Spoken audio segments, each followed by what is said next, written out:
56 years ago, Russia, the northern Ural Mountains. A group of 9 students of the Ural Polytechnic Institute embarked upon a difficult winter expedition to reach the Otorten mountain. Their journey seemed to progress according to plan. However, on the 7th day of their trip, the weather conditions worsened. They lost their orientation and were forced to set up a camp on the slope of the mountain called Kholat Siakal. It was their last stop. 3 weeks later in Yekaterinburg, when their families received no word of their success, the first rescue expeditions were sent.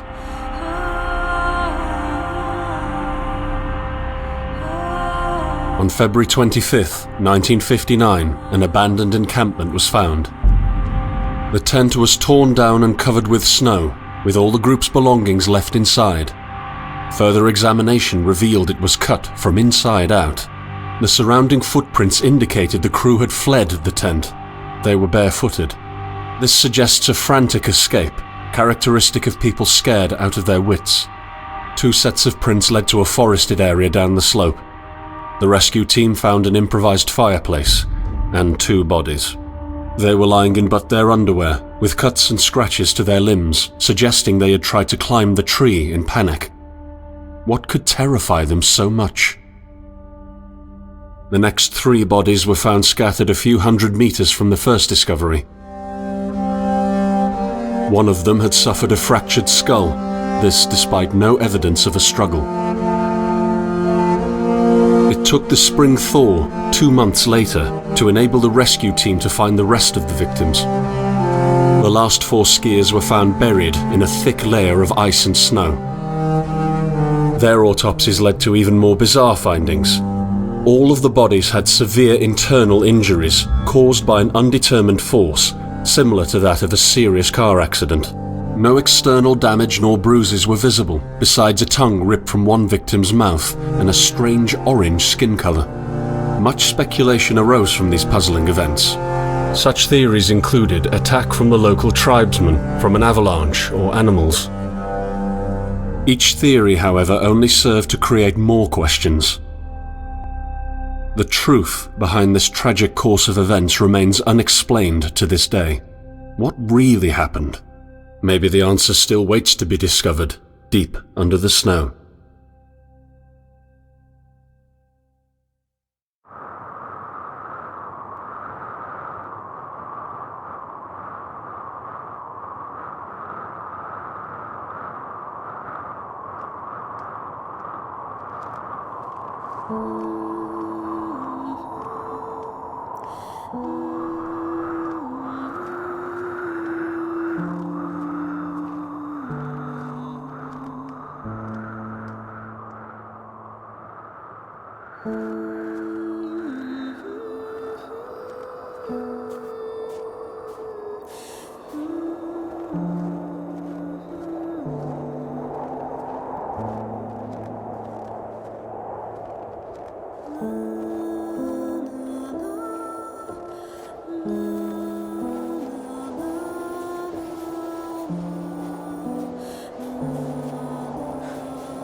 coming to me.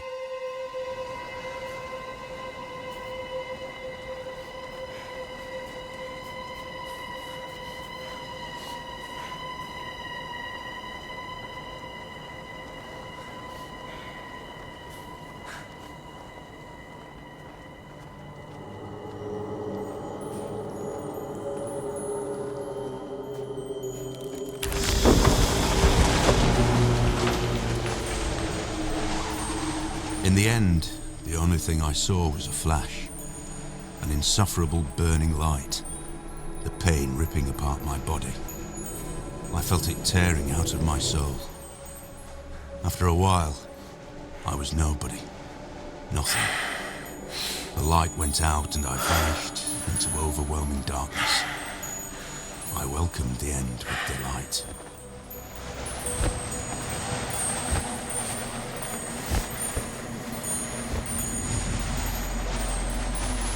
I am right behind you.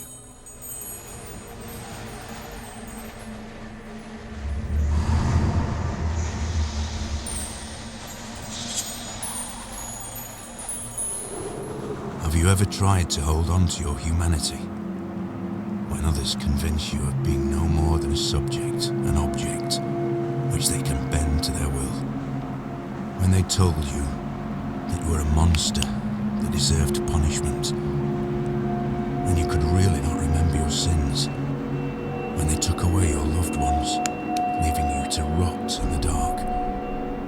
The problem is that in their darkness, you have never been alone.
I set out the moment I heard about the incident. I was in the area, so I reported to the unit myself to be automatically assigned to the case. I arrived at Vishai on February the 19th, a couple of days before the Institute's rescue group. While waiting for them, I started asking around to see if anyone from among the locals knew anything about the incident. One of them said he had a hunting cabin in the search region and knew the area very well. I decided to use him as a guide. When the rescue team had finally arrived, I explained to them what the unit's role was in this mission and that all discoveries or observations should be brought to my attention before anyone else's. We established priorities, checked the equipment, and set off right away. It was not until February the 26th we found the tent that I believe belonged to the students. Initial findings show that the people in the tent cut its sidewall and for some reason tried to escape from it in panic. The tracks in the snow led to a forest 1.5 kilometers away. But the trail went cold after 500 meters and we had to carefully search the entire area. This was not a place of any average incident. We had shivers crawling all over our bodies because of the atmosphere surrounding us. I was convinced that something more than just an accident had occurred here. I had the feeling we were dealing with something unnatural.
beginning, I wanted to make things right. I believed God itself touched me. That I have received a chance, a compensation for the evil that was brought upon me. That I understood that it is not God, or good, or restitution. Just a tool of revenge.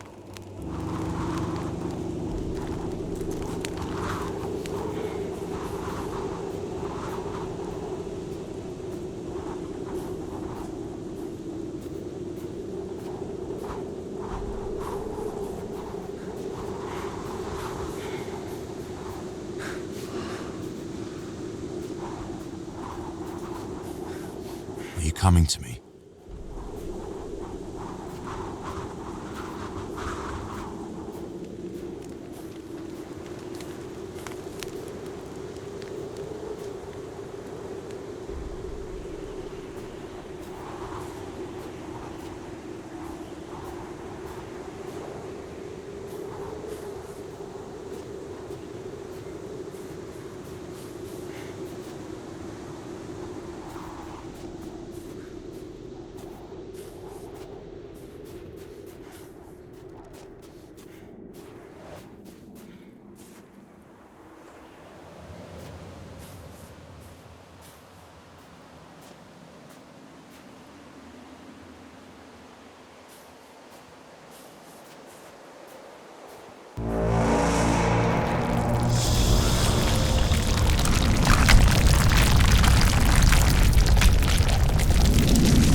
We are sitting in room number 23, although sitting might not be the right word because we are running around trying to finish up packing anything else we could need.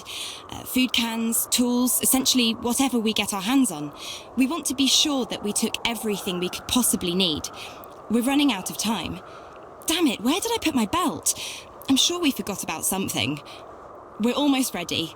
We lost the knife. We're counting the money. We're leaving the room in a complete mess. So, we made it to the train station. We're singing all the songs we know and making up new ones as well. Everyone is so excited. Finally, at around 3 a.m, we go to bed. I wonder, what is awaiting us when we get there? What will we see? How far will we make it? I hear the rest of the group breathing peacefully, and it's snowing outside.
We discovered the first bodies by the pine trees.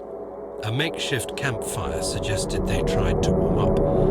The bodies were only in underwear. I decided to thoroughly search the area between the tent and the tree line. I discovered the other bodies every few hundred meters apart. Their position indicated the victims attempted to return to the tent as fast as they could.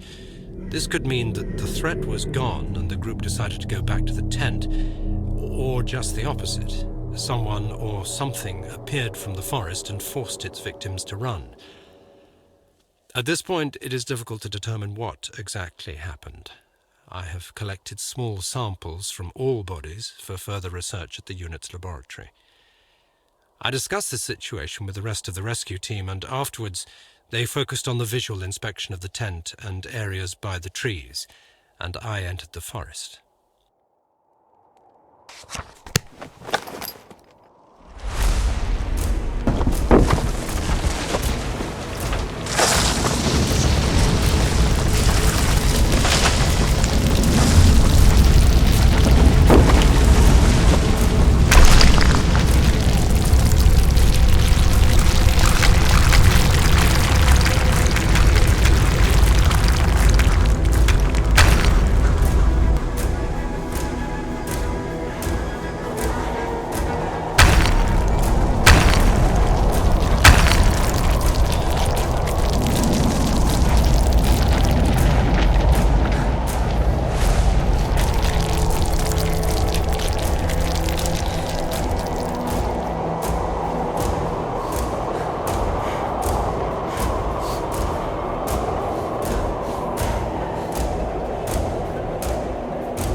You think you are significant? That you will uncover the truth for everyone to see? So you can point the finger at the monster? First, take a look at the mirror.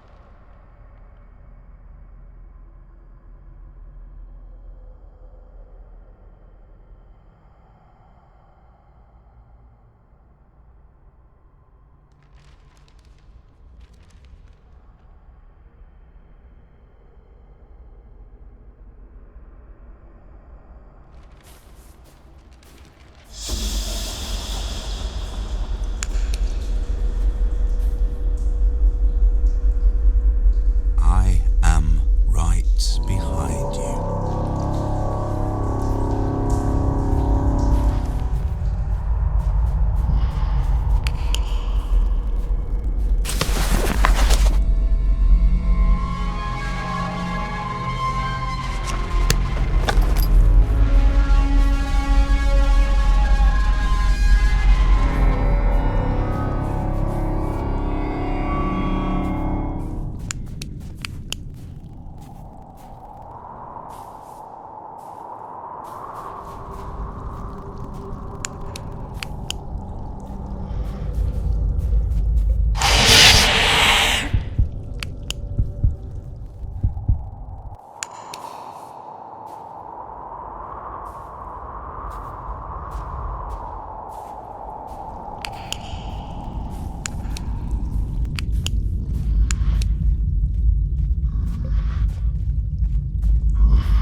For a very long time, I could not come across any trail.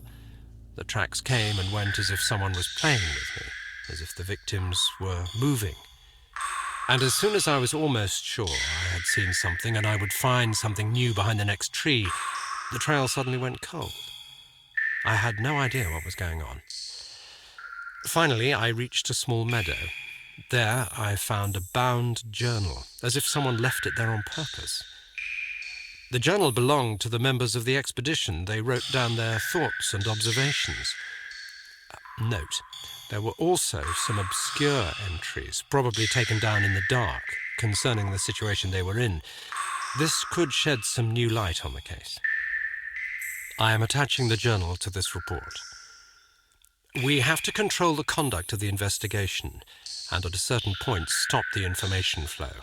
The facts concerning the incident cannot be made public in any way, shape, or form.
Eons.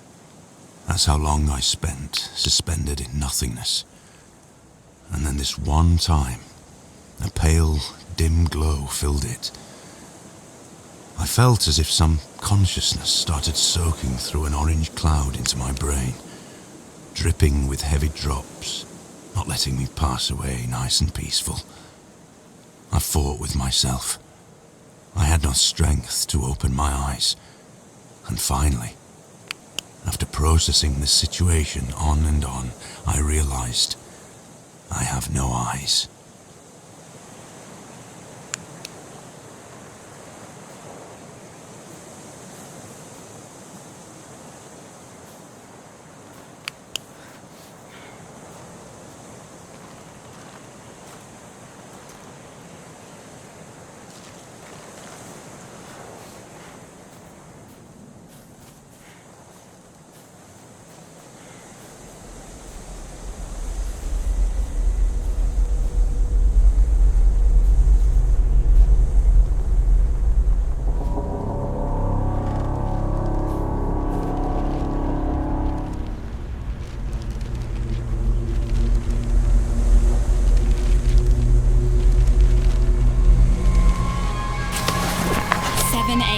We're finally here.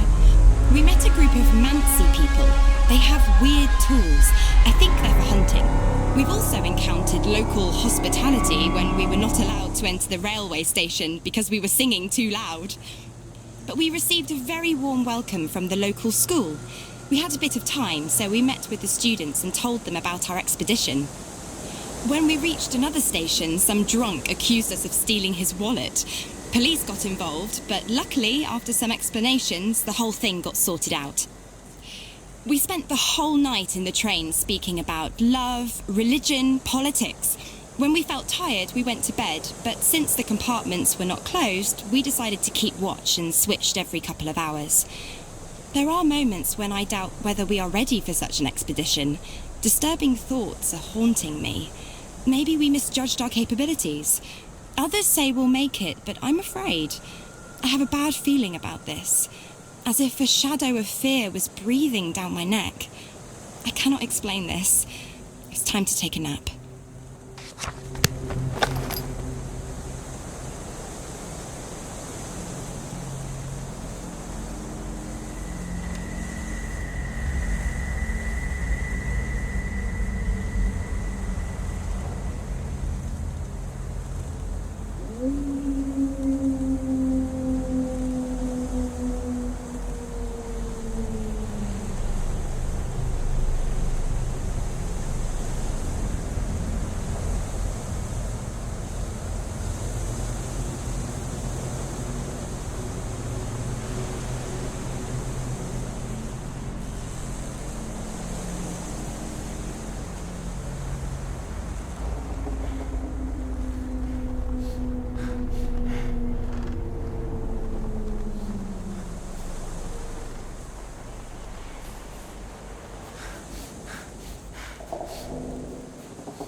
mind is a curious toy. Consumed by pain and madness, it resists but defends itself from what can set it free. The path to understanding leads through contradiction. We deny one simple fact, the fact that humans are the real monsters. And as such, we should treat each other. Although I had been deluding myself otherwise for so many years, I have finally figured out my true nature. Remember that in the darkness, you are never alone. There is always someone who awaits your fall.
Finally, we made it to the pass.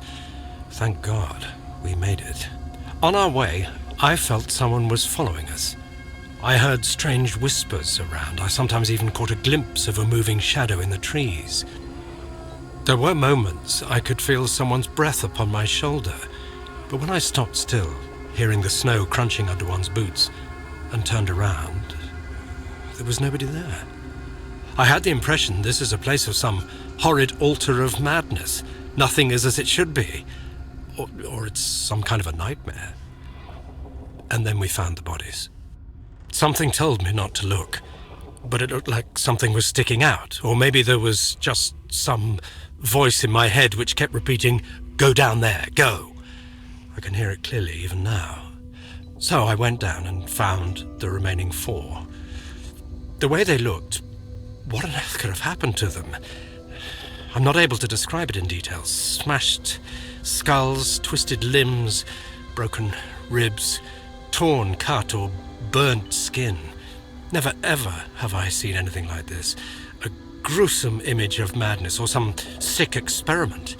As if someone or something played with them and abandoned the destroyed toys in the forest. I felt madness was slowly but firmly overcoming my soul.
in something you could call a hotel.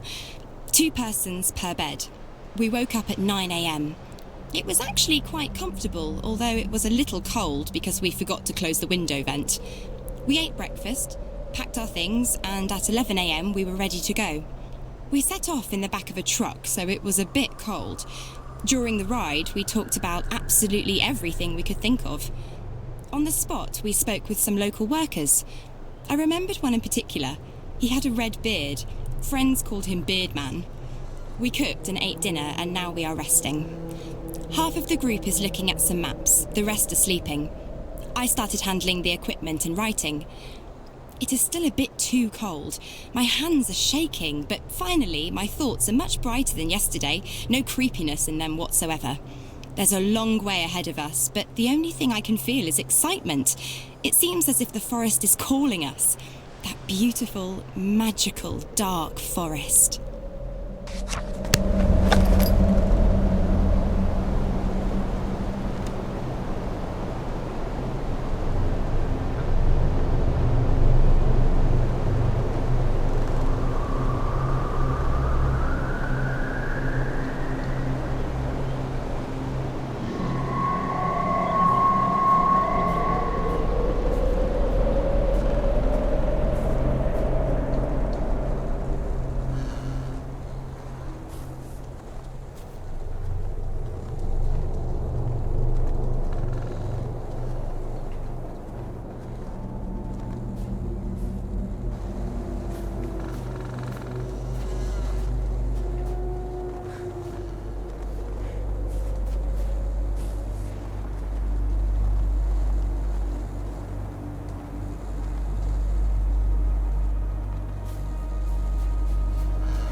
The sun is just starting to set. I see it like I am there myself. as if I'm standing there in the middle of the forest.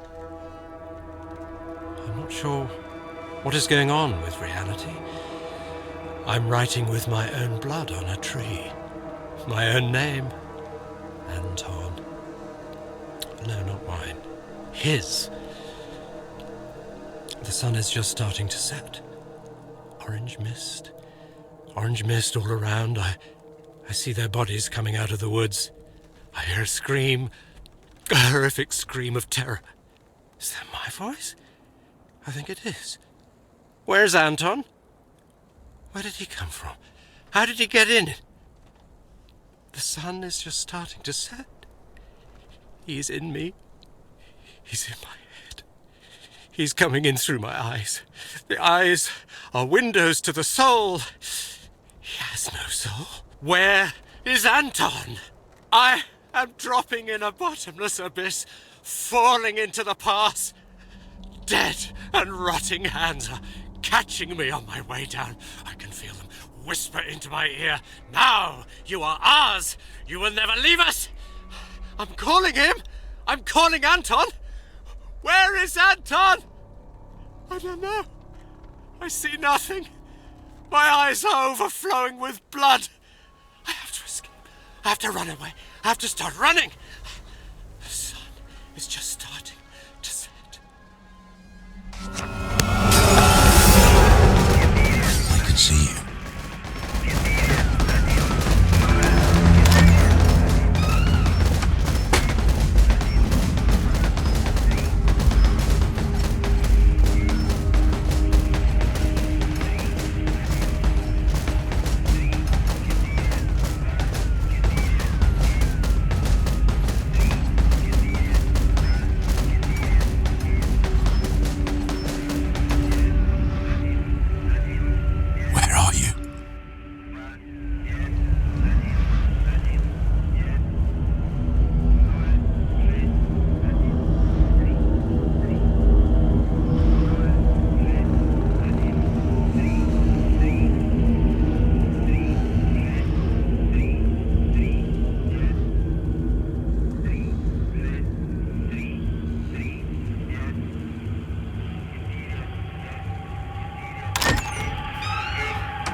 weather is pretty good. We have the wind at our back. We arranged with the locals that they will give us a ride to the location of the second camp. We helped them unload the carts and waited for the horses. At approximately 4 p.m, we set off to continue our journey. We managed to replenish food supplies so we could eat something on our way there. The horses are moving slowly. It's making me sleepy. It's getting dark. The second camp was an abandoned village. We found a house to stay at overnight. In total darkness, we started setting up a fireplace. Everyone cut themselves on nails sticking out of the boards. Apart from that, everything was okay. Then, it all started.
Empty wreck, made in his image, but not alike. A servant, obedient to one master. My body is a shell, and I am ready to absorb him. Now I see the plan. I see the magnitude of devastation. The Creator summons me, and I want to be his food. I am humming his tune. I am looking at the world through his eyes. I drink the blood of his enemies and taste the rotting bodies. I feel the sin sprouting under my skin. I hear hear screams in my head. I hear them calling me. I hear the calling of the ones that through him have already found their eternal shelter. Free them, my lord! Free them, and take me instead! Fulfill your revenge! At the hour of my death, an army of angels comes out from the orange light. Their song is made of one powerful voice. I feel their presence, their twisted faces, their black eyes drilling into my consciousness. They demand to finish the work. Oh, his presence is overcoming me. So poor and defenseless. What have they done to you? What harm? There is a place. You were there, and so was I. A huge gate, and the Creator hidden behind it. Only those few who touched him could understand, but you could. You understood, and I understood through you.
My dear Vera, I'm spending my time in the Institute on long walks in the park. Only here I can find solace, only in the shadows of the trees. My thoughts are peaceful when I see how the sun brushes the green leaves and the wind covers my face in a gentle, warm blow. The doctors say the worst is behind me. The breakdown was temporary. It's difficult for me to say what triggered this state. I know you'll never forgive me for what I've done. The tragedy that I've contributed to shall never find any justification or explanation. I can only cover it up with madness. But I am aware that this is a pathetic excuse, and I'm not able to hide behind it. I take full responsibility for what happened, and I am prepared to be punished. The doctors, however, say I will probably not leave the Institute. You must know I would rather rot in prison 100 times for what I have done to you. I have to confess, I tricked you. I knew you would never, ever want to hear what I have to say to you. That is why I sent my friend with this letter to your sister, and after a lot of persuasion, she agreed to read it to you. I thank her from the bottom of my heart for this. I'm ending this letter. I want to bore you no more. I love you and believe that someday, hopefully, I will be able to tell you all this in person. Luckily, my friend Anton is by my side at all times. He was the one that went to your sister. I hope this letter finds you both well and in good health. I wish you all the best. Forever yours, Vitaly.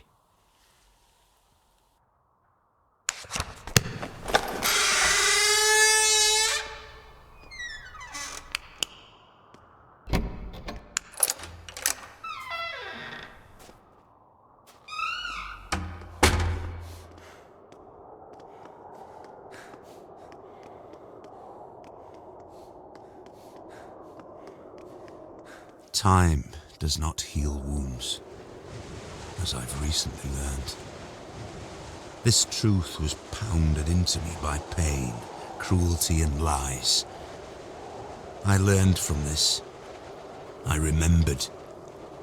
It nearly touched the essence of my understanding, becoming the revelation of truth, when they dragged me down the corridor with my shattered bones.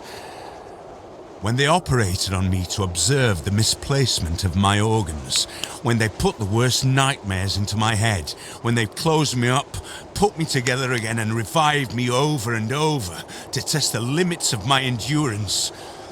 And when finally, after so many years, they told me my wife was dead. Time does not heal wounds.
chosen you. You are remarkable, just like me. But you are losing your mind, my friend. You're slipping slowly into the abyss, and there is no one to give you a hand. And at the bottom, I am the only one waiting for you.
Strange sounds coming from the forest did not let us sleep.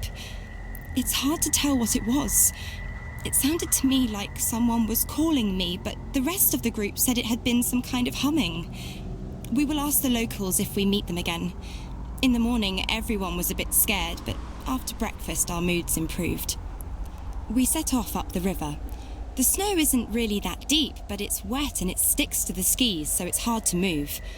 We passed a couple of cliffs, and after a couple of meters, the area became more flat. Finally, around 5:30 p.m, we stopped to set up a camp. It is our first night under canvas. We were very tired. We tried to prepare for tomorrow's walk, but hunger was stronger.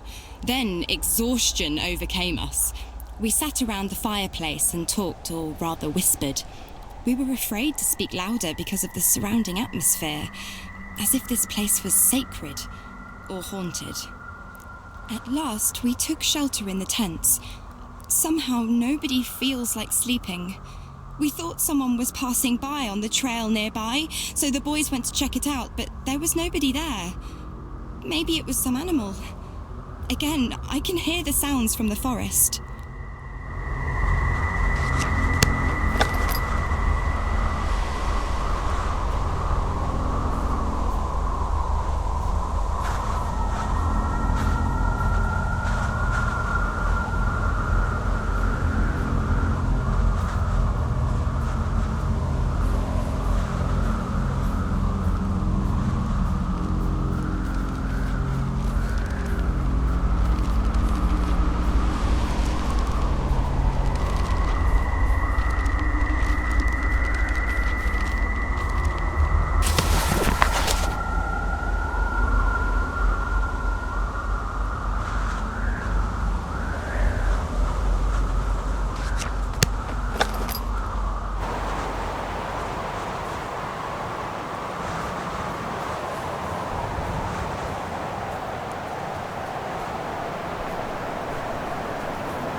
You have to go faster. I don't have a lot of time left. You have to hurry. Find the way. Find me, or I'll unleash hell upon you.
Whoever you are, if you are reading these words, I beg of you, help us. We are in a place they call Post Office Box 5. I don't know where this is. I don't even know what year it is. They are not allowing anyone from the outside to have contact with us. They lock us up in cells, 4 in each. I saw dozens of cells like that. They talk about something they called Anomaly 7. Every day we undergo tests, research, tortures. I have seen how they kill people. I have seen terrible things. Write about it. Let the world know. They conduct the worst experiments possible. They have something that we call the fear chamber. There is no way to say what will happen to the person that ends up there. Some come back, but are no longer themselves. They are absent. Others are dragged out dead. Only few stay sane. I have seen a bright orange light which spoke to me in demonic voices and showed me things worse than any nightmare you can possibly dream. Sometimes people come out of there with broken bones, mutilated, crushed, irradiated, dismembered. I can't take it in anymore. Take away these images. There is a scientist amongst us. He said that during their sick experiments, they discovered something out of this world. They are trying to test it. The truth is that it is testing them. He told us that there are more places like this around the world, and there will come a day the gates of hell will open. You have to stop this. Destroy it. Destroy us. Kill us all. The center is governed by something that is called the Soviet Research Unit for Natural Phenomena. I have seen this on an ID card of the man that was interrogating me. He said we were prisoners, convicts, murderers, rapists, thieves. But that is not true. I have done nothing wrong. I hate them all. They call us subjects. No names, but subjects. I am Subject 73. I don't even remember my real name. I beg of you, please help us. Burn it all to the ground. If only this letter reached beyond the walls of the center. If only the guard who promised to take it has kept her promise. You have to do something. I swear by all that one holds sacred, you have to. My only cellmate, Anton, whispers in my ear that everything is going to be fine.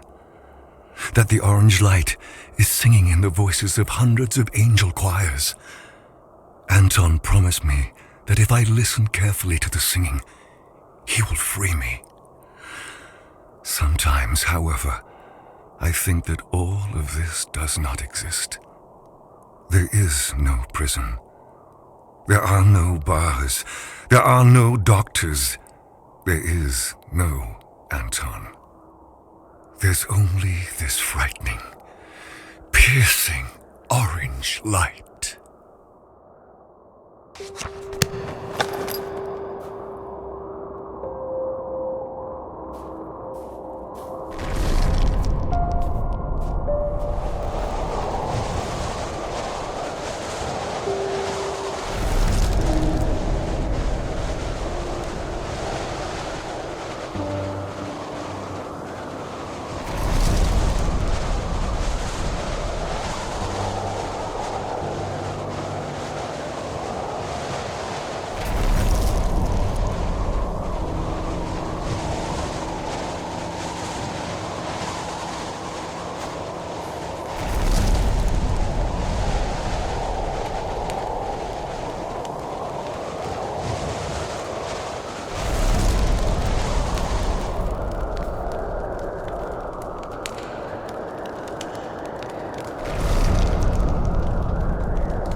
And so, we have reached the end.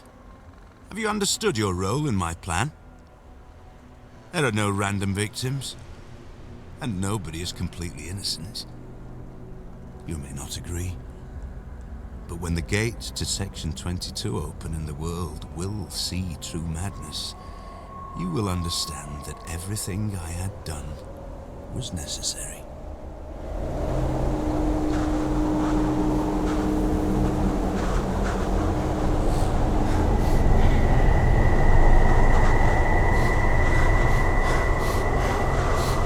See you. Do you hear me? What's your name? I am right. You have to go. Where are you? I can see you.